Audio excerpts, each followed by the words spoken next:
आवासिक विद्यालय दशम श्रेणी छात्री संतान प्रसव लज्जाजनक विषय।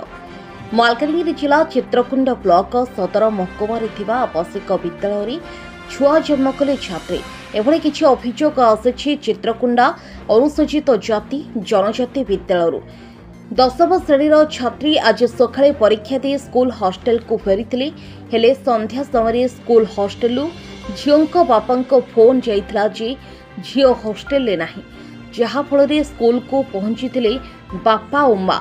हेले स्कूल हॉस्टेल झीओ जनक एक संतान जन्म देइथिबा जानिबाकु पाइथिले। हेले स्कूल चारिकांथ भितरे एते बड़ घटना केमिति घटिला ताहाकु नै चिंतार बापा माँ थिबा परि स्कूल कर्तृपक्ष को दायी करिसेंती।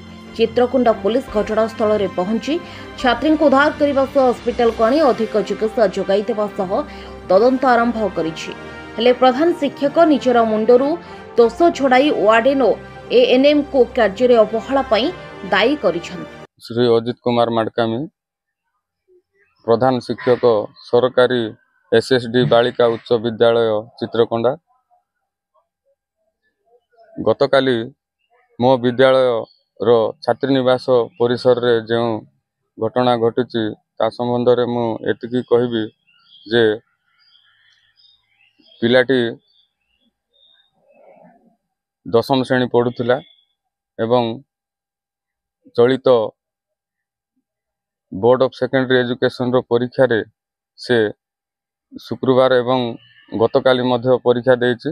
तत्पर से आसीछि रूम रे आसीबा परे 3टा बेल को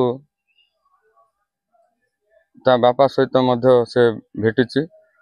तत्पर संध्या बेल को जेते बेले प्रेयर क्लास हुए सेते बेले से निखोज बोली मते मेट्रन जणाइले। मु तापरे जाई परिस्थिति देखली जहाँ से प्रेयर क्लास रे बसिबा परे से केउ आड़ को चली जाइछि। पिला मान को कहली टिके खोजरे झियो माने कोठी से थिबो को रूम रे थिबो कि कोन। तापर शिष्य माने एवं मेट्रन माने मिलित भावरे देखिले सब रूम जाको खोजी देखिले केउठी पाइले नाय। तत्पर मु स्थानीय थाना भारप्राप्त अधिकारी को फोन माध्यम रे जणाइली जे हमर गोटे छात्री निखोज अछि। छात्री को कोठी पाइले को अवस्था रे पाइले शेषरे से थाना रो जो आस्थिले कर्मचारी सेमानको मिलित उद्यम रे आमे छात्री निवास रो ऊपर महला रे छात ऊपर से गोटे टांकी रो साइड रे गोटे प्रसव करिछि। प्रसव अवस्था रे ताकू पाइलु। तापर कोन कले ताकू तुरंत स्थानीय मेडिकल को स्थानांतरित करा गला आउ सेठारे तार आशु चिकित्सा निमंते पदक्षेप निया गला। तबे एठी बड़ प्रश्न उठुची स्कूल कर्तृपक्ष किपरि जानि पारलेनि गोटे छात्री गर्भवती हैला परे प्रसव भी हैला किपरि जानि पारलेनि एथि पई के दाई। मु तो एथिरे कहबी जे प्रकृत रे छात्री निवास रे पुरुष लोकन को प्रवेश निषेध थाए। से स्थल रे मु प्रधान शिक्षक भाव रे मासकु थरे अधिक रु अधिक 2 थर मु विजिट रे जाए। ताहा भी मेट्रन एवं शिष्य मानकर सहायता रे मु देखि आसे।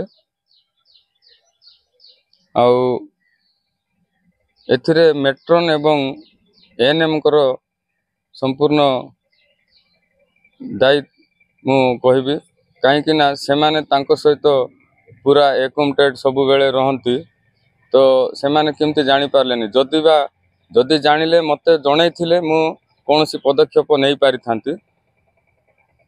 तबे से जियोटी किपरि गर्भवती हैला कोन आपन कोन अनुमान करछन्ती कोन आसन कोन करछन्ती। विशेष सूत्र रो जहा मु जानिबा पई पाइली जे तारो पूर्व संपर्क तारो गाँ रो जनेक प्रेमिका सहित तार संपर्क थिला बोली मु सुनुची।